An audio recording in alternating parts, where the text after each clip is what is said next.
మంత్రి శ్రీధర్ బాబు సీఎం రేవంత్ అడుగుజాడలో నడుస్తున్నారు. రేవంత్ ఏమో లగచర్ల భూములకు ఎసరు పెడితే నేనేం తక్కువ తిన్నానని అన్నట్టు శ్రీధర్ బాబు పలిమేలలోని వందల ఎకరాల కాస్త భూములపై కన్నేశారు.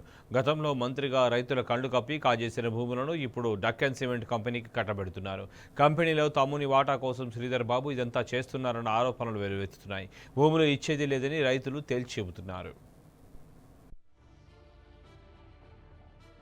సీఎం రేవంత్ రెడ్డి సొంత నియోజకవర్గంలోని లగచర్ల తరహాలోనే పరిశ్రమల మంత్రి దుద్దిల శ్రీధర్ బాబు నియోజకవర్గం మంతనిలోనూ భూభాగోతం మొదలైంది. ఉమ్మడి రాష్ట్రంలో ఆయన మంత్రిగా ఉన్నప్పుడు మొదలైన ఈ వ్యవహారం ఇప్పుడు పరాకాష్ఠకు చేరింది. దశాబ్దాలుగా పేద రైతులు సాగు చేసుకుంటున్న భూములు ముందుగా మంత్రి అనుచరుల పేరు మీదికి, ఇప్పుడు వారి నుంచి సిమెంట్ ఫ్యాక్టరీ పేరు మీదికి మారుతున్నాయి. మొత్తం వ్యవహారంలో మంత్రి శ్రీధర్ బాబు సోదరుడు సీనుబాబు కీలకంగా వ్యవహరిస్తున్నాడని రైతులు మండిపడుతున్నారు. కొత్తగా పెట్టే సిమెంట్ ఫ్యాక్టరీలో సగం వాటా కోసమే ఇదంతా చేస్తున్నారని ఆగ్రహం వ్యక్తం అవుతుంది.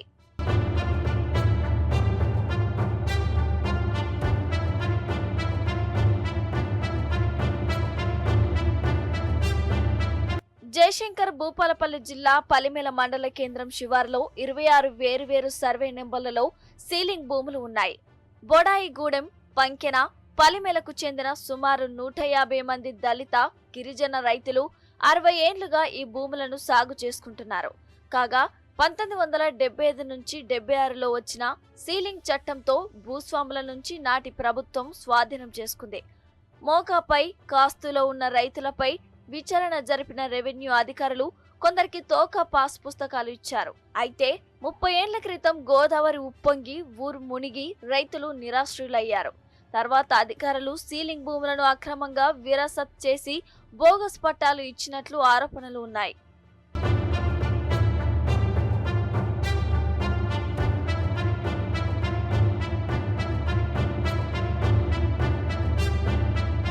పలిమేల మండల కేంద్రంలోని పచ్చని పంట భూములను సిమెంట్ పరిశ్రమకు అప్పగించేందుకు రంగం సిద్ధమైంది. ఇందుకోసం పరిశ్రమల శాఖ మంత్రి దుద్దిల శ్రీధర్ బాబు వేగంగా పావులు కదుపుతున్నారు. సుమారు 300 ఎకరాల పేదల భూమికి ఎసరు పెట్టారు.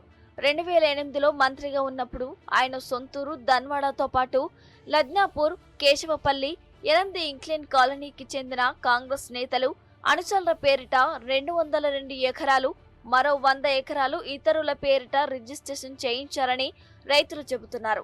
అటు దక్కన్ సిమెంట్ కంపెనీలో మంత్రి శ్రీధర్ బాబు తమ్ముడు సీనుబాబు 50% వాటాకు ఒప్పందం కుదుర్చుకొని పేదల భూములను పలంగా పెట్టారన్న ఆరోపణలు వస్తున్నాయి. ధరణి వ్యవస్థను కాంగ్రెస్ భూమాతగా మారుస్తున్న నేపథ్యంలో అందులో కాస్తు కాలం, కబ్జా కాలం పెట్టే అవకాశాలున్నాయన్న సమాచారంతో మంత్రి శ్రీధర్ బాబు అనుచరుల పేరిట ఉన్న భూములను 2-3 దక్కన్ సిమెంట్ కంపెనీకి రిజిస్ట్రేషన్ చేయించడం మొదలు పెట్టారని చెబుతున్నారు.